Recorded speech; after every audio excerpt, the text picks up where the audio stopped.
We are going to perform a magic trick today. We're going to break down a wall. All we need is a little water, some blood, well, sort of, and we're going to mix this magical concoction together, and then whatever comes out of this will be used to break down the wall.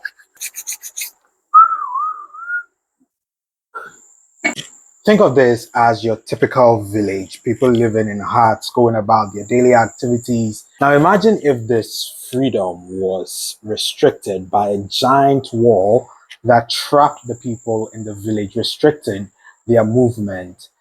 This is the reality of the Ewes in the kingdom of Nochie. The history of the Ewes of Ghana describes a period of time where they were typically like the Israelites in Egypt, and they had to rely on the man Togbe Tsali to finally gain their freedom. Today we meet the man, the legend Togbe Tsali, the first man to ride on the back of a crocodile, the man who, according to many oral accounts, is the brother of Okomfo. He's back there. Let's go get him. Well, he wasn't back there. This is probably because in history, Togbe Tsali did not die. He simply disappeared. Now, not here, there were two groups of people, the Ewes and the original settlers of the kingdom.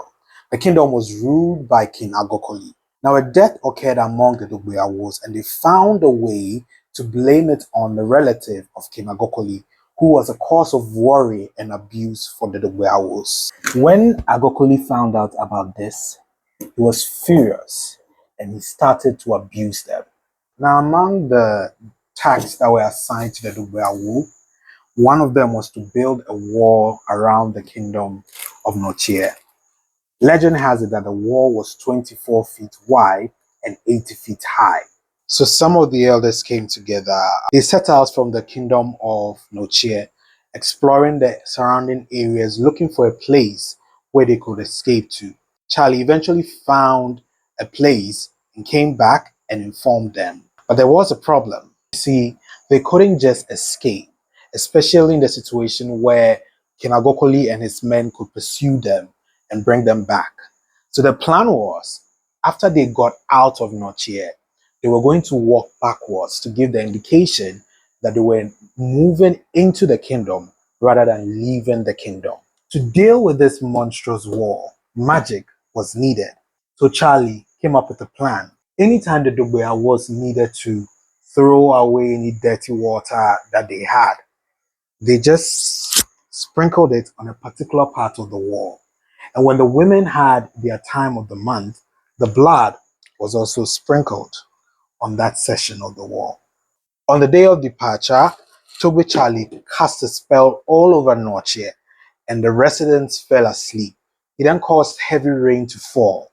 Finally, he gave a sword to one of the elders of the Ewes, who would later be called the Ewes. And the sword was used to pierce that particular section of the wall that had been desecrated with the dirty water and menstrual blood. And then eventually, the wall came apart, and the Ewes exited Nochie, walking backwards. Ghana's history has so many interesting stories that we can enjoy today. This is one book that captures the history of the Asantes and how the kingdom was formed. If you want to read about pre-colonial history of Ghana in a storytelling format that doesn't make it feel like a lesson, I would want to recommend The Usurper's Dream to you.